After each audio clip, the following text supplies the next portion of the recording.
రాజ్యసభ మాజీ ఎంపీ అయినటువంటి సుజనా చౌదరి గారు ఈసారి ఎన్నికల్లో ఆంధ్రప్రదేశ్ ఎన్నికల్లో ప్రత్యక్షంగా పాల్గొనేటువంటి అవకాశాలు ఉన్నట్లుగా ఎక్కువ వినిపిస్తూ ఉన్నాయి. పొత్తుతో సంబంధం లేకుండా పొత్తుంటే ఒకలాగా, పొత్తు లేకపోతే కనుక టీడీపీ టికెట్ కోసం ఆయన ప్రయత్నించేటువంటి అవకాశాలు ఎక్కువగా ఉన్నట్లుగా వినిపిస్తున్నాయి వార్తలు. ఇది ఎంతవరకు వాస్తవం? ఒకవేళ అలా జరిగినట్లయితే, అంటే టీడీపీ నుంచి టికెట్ వచ్చినట్లయితే సుజనా చౌదరి గారికి కేసినేని నాని గారి టికెట్ ఏదైతే ఓట్ బ్యాంక్ ఉందో ఆ ఓట్ బ్యాంక్కి గండిపడినట్లేనా?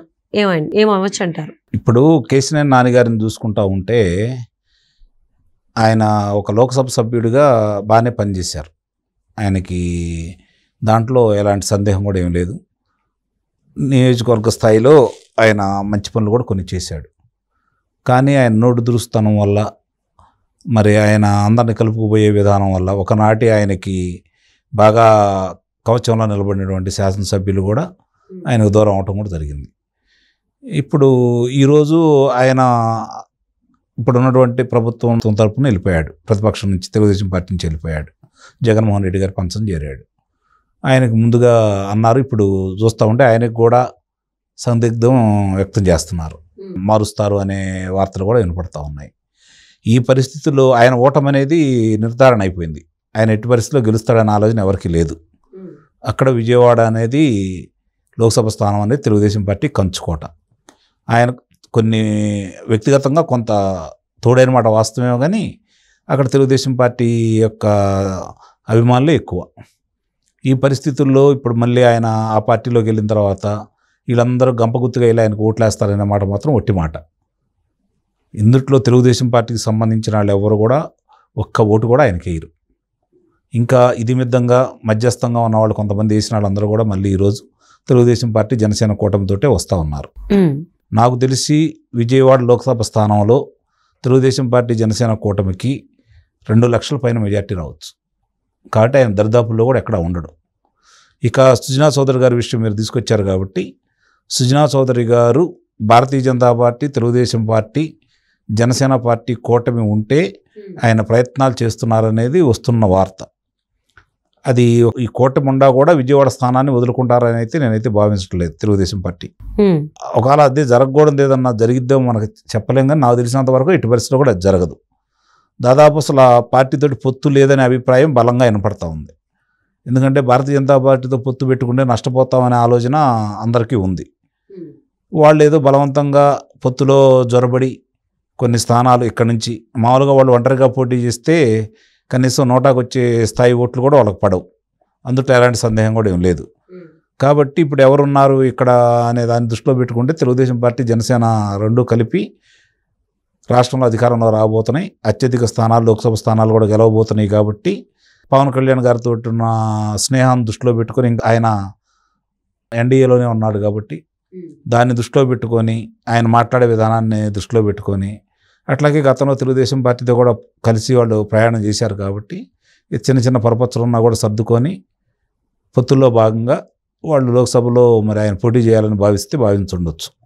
కాకపోతే ఆ కళ నెరవేరుతుందని అయితే నేనైతే భావించట్లేదు. ఇకపోతే మీరన్నట్టు ఆయన స్వతంత్రంగా పోటీ చేస్తారా? ఎట్టి పరిస్థితుల్లో కూడా చేయడం అంత తెలివి తక్కువ మనిషి అయితే కాదు సుజనా చౌదరి గారు. ఇవన్నీ ఊహాగానాలే, ఇవన్నీ మనం కొట్టిపారేయచ్చు. అందుట్లో ఎలాంటి సందేహం కూడా లేదు. ఈరోజు ప్రస్తుతం ఉన్న ప్రభుత్వానికి, యువజన శ్రామిక రైతు పార్టీకి ఎట్టి పరిస్థితుల్లో కూడా జనం ఆమోదించే పరిస్థితి అయితే లేదు. పూర్తిగా వ్యతిరేకత ఉన్నారు.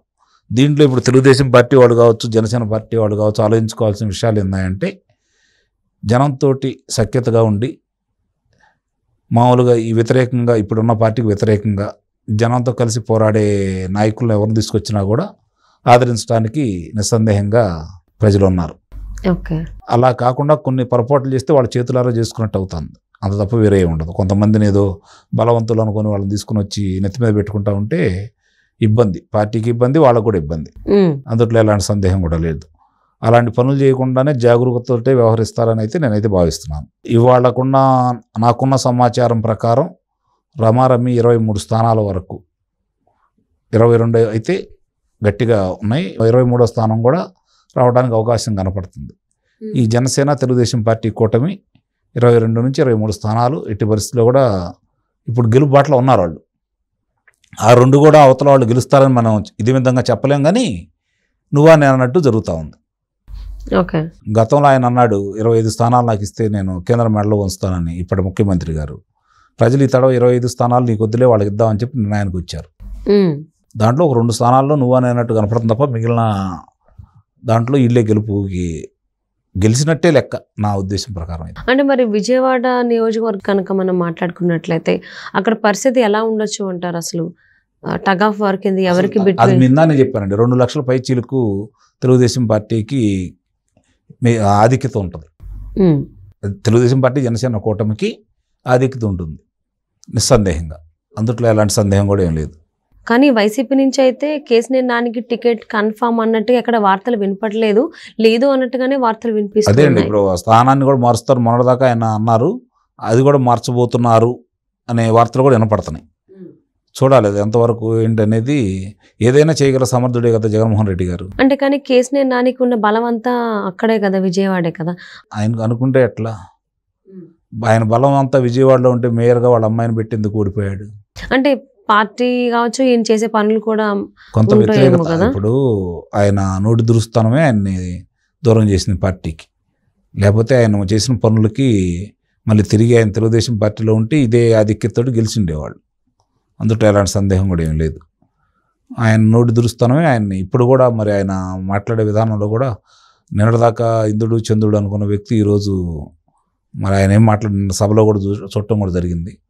కొన్ని విషయాల్లో మంచి చేసిన కేసినేని నాన్నగారిని కూడా ఈరోజు విమర్శించే విధంగా ఉన్నాము అంటే దానికి ఆయన యొక్క ఆలోచన విధానం, ఆయన మాట్లాడే తీరు, ఓకే, అంత తప్ప వేరే ఏం కాదు. వ్యక్తిగతంగా ఎవరికి శత్రువులు కాదు, ఎవరికెవరు మిత్రులు కాదు, రాజకీయ వైరుధ్యాలు ఇవి.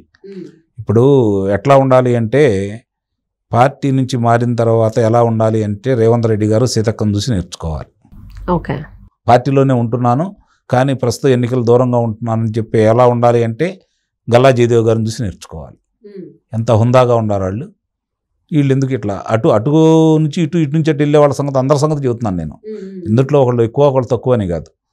దాంట్లో ఇప్పుడు దాకా మీరున్నటువంటి పార్టీ అధినాయకుడు మీకు నిన్నదాకా చాలా మంచాడైపోయి పార్టీ నుంచి మారంగల్లోనే మీకు చెడ్డవాడుగా కనపడుతున్నాడు. అట్లానే పార్టీ నుంచి మారిన వ్యక్తులు పార్టీ వాళ్ళకి దృష్టిలో చెడ్డవాడుగా కనపడుతున్నారు. అది పార్టీలు అలా ప్రవర్తించకూడదు, వ్యక్తులు అలా ప్రవర్తించకూడదు.